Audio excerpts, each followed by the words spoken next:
It's time for Dirt Daily, and today I'm going to explain why I bought this Jeep JL that I'm calling NewbSock and what I am trying to do with it. It all goes back to a friend of mine who was at my shop building a Jeep, not Dirthead Dave, and he was building this Jeep, and when he started it, he kind of had one idea, and then he kind of got another idea, and halfway through the project, everything changed a little bit.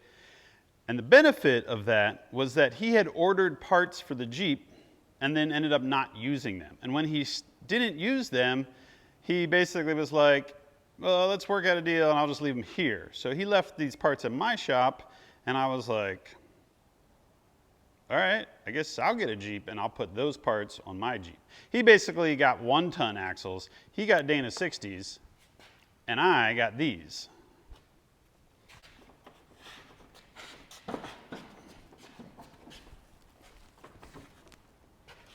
These are Mopar Dana 44 axles, 2 of them. Not to be confused with the Ark of the Covenant from the end of Raiders of the Lost Ark. These are Mopar Jeep Performance axles. They're, actually, let me grab the paper. These are Ultimate Dana Ford Vantec front axle and rear axle for a Jeep Wrangler JL. Basically what this does is these axles will be an upgrade from the axles that are in my Jeep. My Jeep is a 2018 Sport, so it would have a Dana 30 in the front and most likely a Dana 35 in the rear. This is basically better than what you would get if you ordered a Rubicon, because they have thicker wall tubes. These are, let me see here, 3/8 wall thickness tubes, heavy forged axle yokes, heavy duty cast iron differential cover, heavy duty 1/4 inch steel brackets, so the brackets are beefier,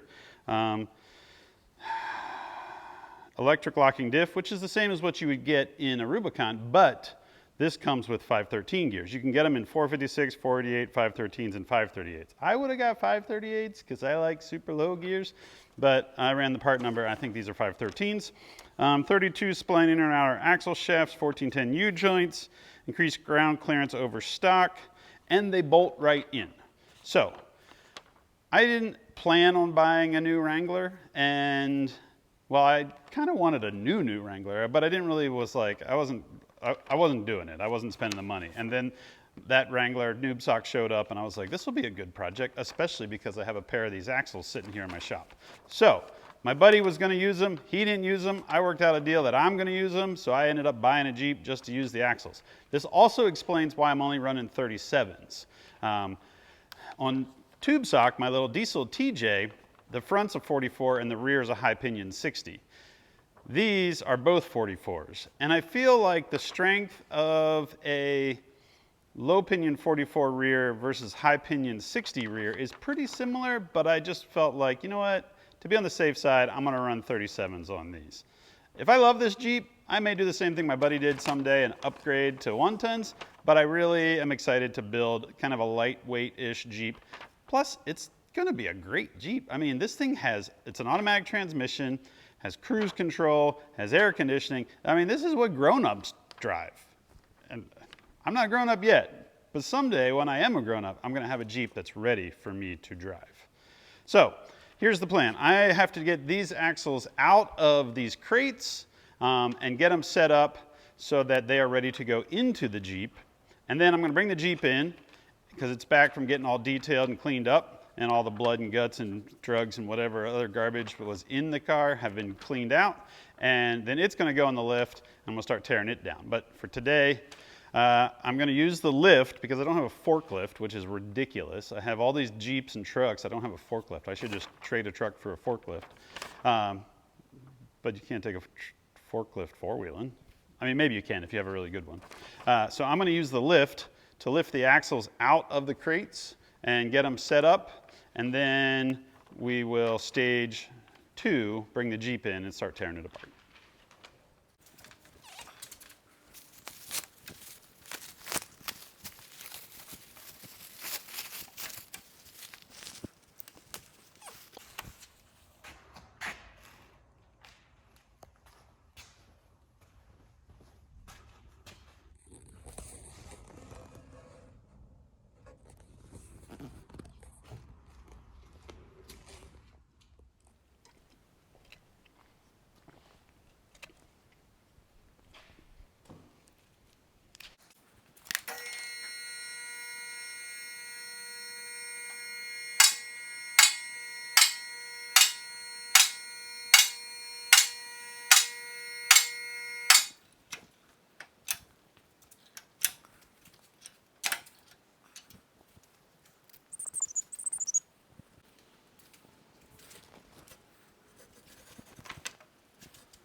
The lift is not high enough to get the crate out from under it.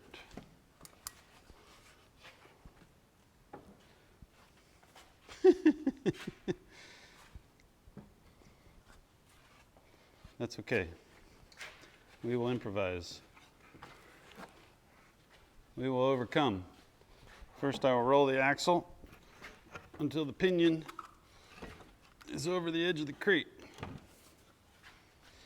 Then I will lift this, gonna lift this over the crate and roll the crate out. I could have made these ropes shorter, but you know, that would have been smart. That would have been the smart thing to do instead of the harder way to do things. There we go. Whoa. Look out, crate. I still got another big axle in there. So as you can see, the front axle doesn't have knuckles, and the axle shafts are in the crate. I pulled those out already. So I will have to either get other knuckles or use the knuckles off of the Jeep. I don't know if the Dana 30 knuckle and the Dana 44 knuckle are the same, but I do know that the suspension I'm getting has new knuckles because it has special steering. So that part will be not a problem.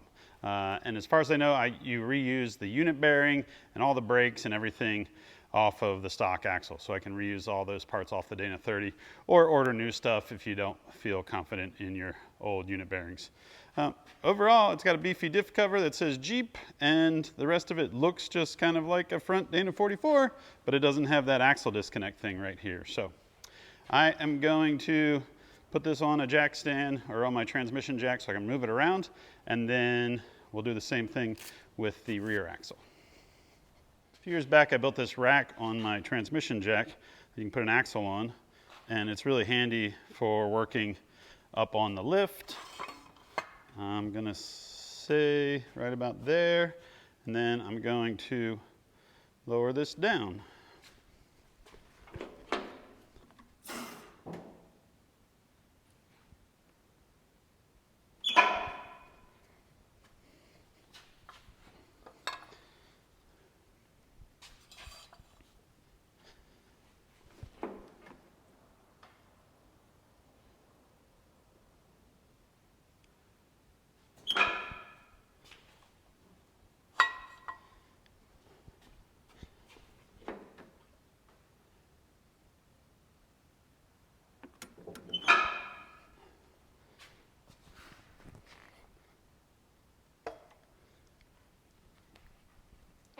Right about there.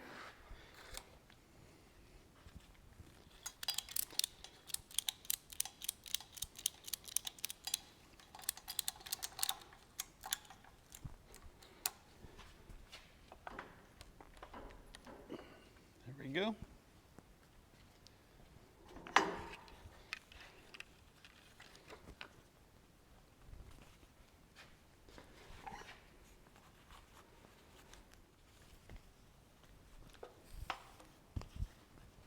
In case you're wondering, no, this is not the proper way to use your lift. You're supposed to just use the lift to raise and lower vehicles.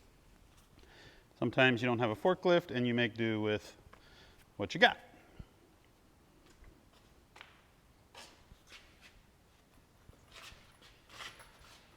Come on, little axle, let's get out of the way.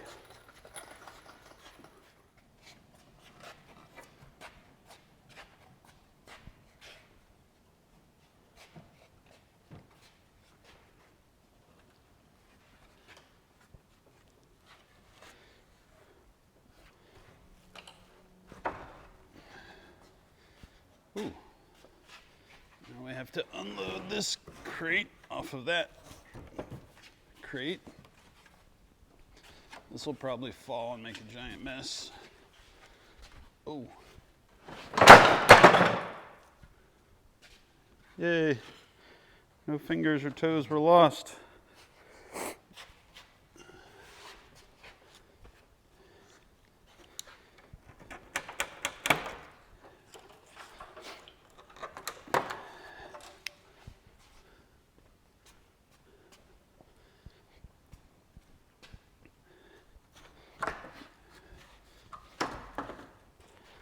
This one wasn't even nailed down.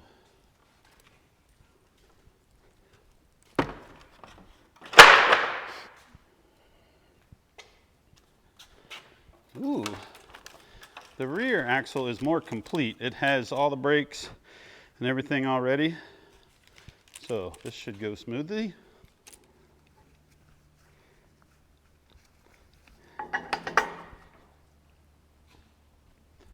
Do it again.